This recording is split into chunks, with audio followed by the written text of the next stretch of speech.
আমি আজ একটা হেস্তনেস্ত না করে বাড়ি ঢুকবই না কিছুতেই।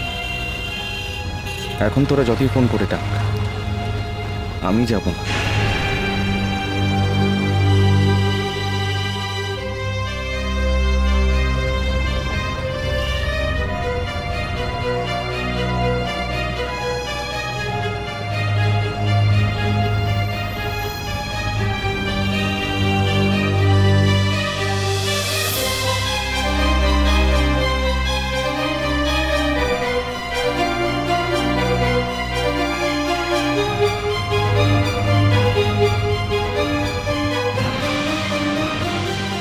সৌরভ বাবু, আপনি কোথায়?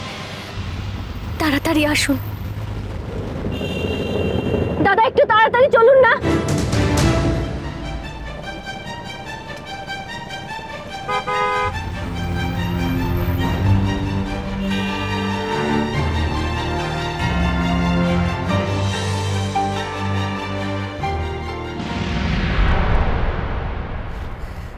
সবকিছুর একটা সীমা আছে বাবা। আপনার চোখের সামনে থেকে আপনি কেন ওকে ইচ্ছে কি অবস্থায় নিয়ে যেতে দিলেন? কোথায় গেল, কোন হসপিটালে, কিছু বলেও গেল না। দাঁড়াও না বড় বৌদি, একটু অপেক্ষা করো, ভাইকে আসতে দাও। ভাই সবকিছু সহ্য করতে পারে, কিন্তু ইচ্ছেকে নিয়ে কেউ বেয়াদবি করলে সেটা সহ্য করবে না। ততক্ষণে ইচ্ছের যে কি অবস্থা হবে সেটা তুমি একবারও ভেবে দেখেছো ইন্দু? কি অবস্থা হবে ওই মেয়েটা? আমি সত্যি বুঝতে পারছি না বাবা, আপনি কেন এই সমস্ত কিছু মেনে নিচ্ছেন? ও কে? এই বাড়ির সঙ্গে কি সম্পর্ক ওর যে এত বড় একটা সিদ্ধান্ত একা নিচ্ছে? আপনি ভেবে দেখুন বাবা, আজকে যদি আমাদের ইচ্ছের একটা ভালো বন্ধু কিছু হয়ে যায় তাহলে কি ও দায় নেবে? করো করো বড় বাবা, এসব কথা কয় না, এসব অলক্ষণে কথা কয় না, একটু চুপ করো, আমার শান্তিতে থাকতে দাও। আমি বিশ্বাস করি আমার দিদি ভাই কিছু হবে না, কিছু হবে না, ভালো হয়ে যাইবো, ভালো হয়ে যাইবো। মেজদা, তুই কোথায় যাচ্ছিস? তোরা এখানে দাঁড়িয়ে হিসেব কর এই বাড়িতে কার কত অধিকার, কিন্তু আমি ভুলতে পারবো না ইচ্ছে আমার ভাইজি। সে আমারও ভাইজি মেজো, আর আমরা ওকে নিয়ে ভাবছি। অন্যদের কথা জানি না, তবে তুই ইচ্ছেকে নিয়ে কনসার্ন নোস। তুই শুধু আলোকে নিয়ে কনসার্ন, কিভাবে ওকে সায়স্তা করতে পারবি তুই শুধু সেটা ভাবিস। ভাববো না? ইচ্ছে তো আমাদের বাড়ির মেয়ে, তার জীবন নিয়ে ছেলেমেয়ে খেলার অধিকার ওকে কে দিল? সৌরভ।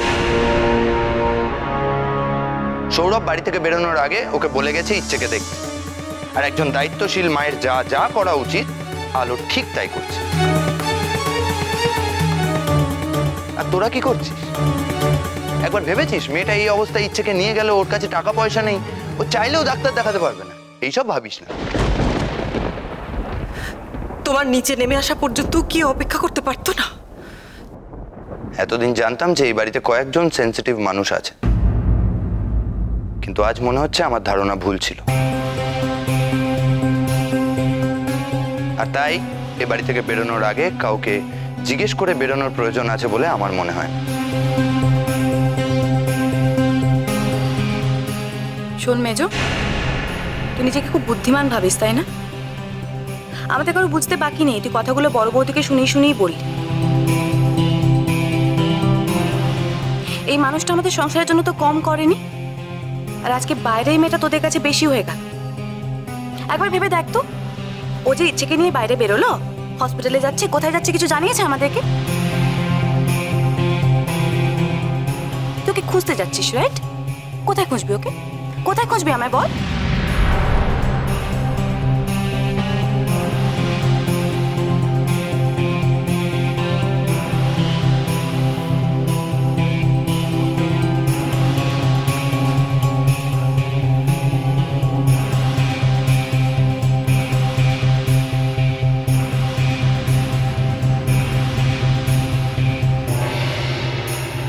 দাদা, একটু দরজাটা খুলে দিন না।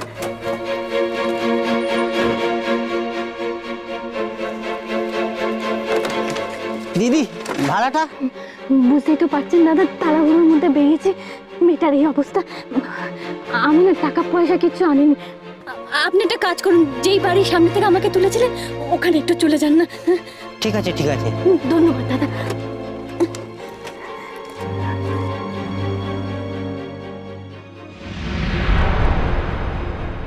থামবেন।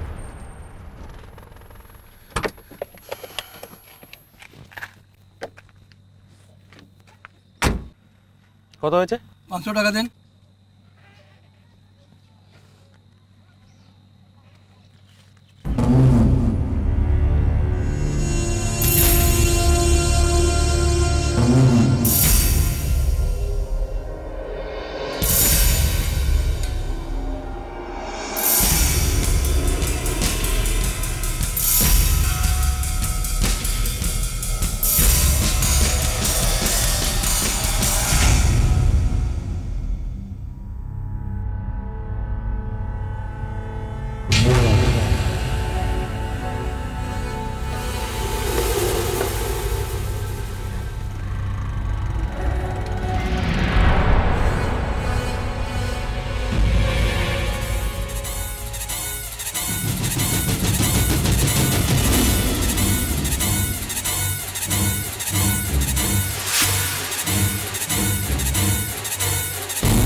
একটু একটু ডাক্তারবাবুকে কেউ ডাকুন না, আমার মেয়েটা খুব অসুস্থ।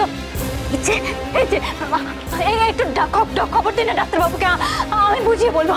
আমার কথা কেউ শুনছেন না কেন? ডাকুন না ডাক্তারকে। আপনি এরকম অবুঝের মতো করবেন না ম্যাডাম। দেখুন এইভাবে পেশেন্ট আমরা অ্যাডমিট করতে পারি না, আমাদের নিয়ম নেই। নিয়ম শেখাচ্ছেন আমাকে? আমার মেয়েটা শেষ হয়ে যাচ্ছে, আমাকে নিয়ম শেখাচ্ছেন? ডাক্তারকে ডাকুন। ডাক্তারবাবু ম্যাডাম একটু বোঝার চেষ্টা করুন, একটু শান্ত হন, একটু বুঝুন। আমি আপনাকে এভাবে হেল্প করতে পারবো না। হেল্প আপনি করতে বাধ্য। নার্সিং হোম খুলে রেখেছেন রোগীর চিকিৎসা করার জন্য।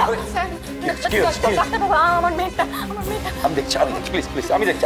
স্যার ম্যাডামের মেয়ে অসুস্থ, কিন্তু আমার মেয়েটা না জ্ঞান হারিয়েছে, আমি বুঝতে পারছি না, একটু দেখুন না।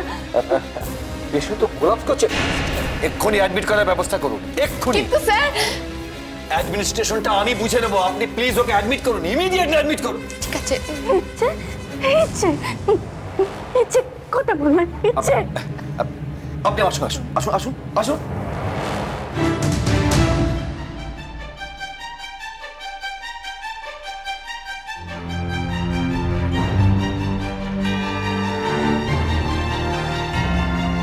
আমি তো আগেই বলেছিলাম আমি ইচ্ছে আর ওর মাকে নিয়ে বাড়ি ছেড়ে চলে যাব।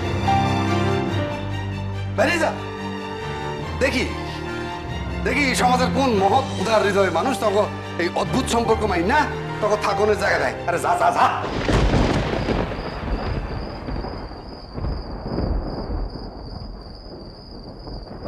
সত্যিই তো, যতই আমি বেপরোয়াভাবে এই সমস্ত কথা উড়িয়ে দিই, বাবার কথাগুলো তো মিথ্যে না।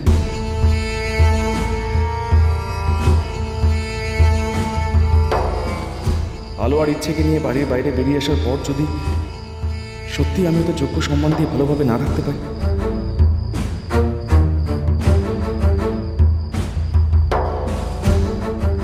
আমাদের সমাজে তো মেয়েদের ঘাড়ে সমস্ত বদনাম দেওয়া হয়। আলোর বেলাতেও যদি তাই হয়,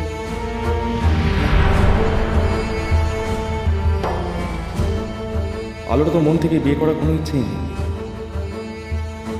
সত্যি আমি ইচ্ছের কথা ভাবতে গিয়ে আলোর জীবনটাকে শেষ করে দিচ্ছি না তো? কি করব? মেয়েটাকে এইভাবে চোখের সামনে শেষ হয়ে যেতে দেখতে পারবো না আমি। আবার আলোকেও এইভাবে কি করব?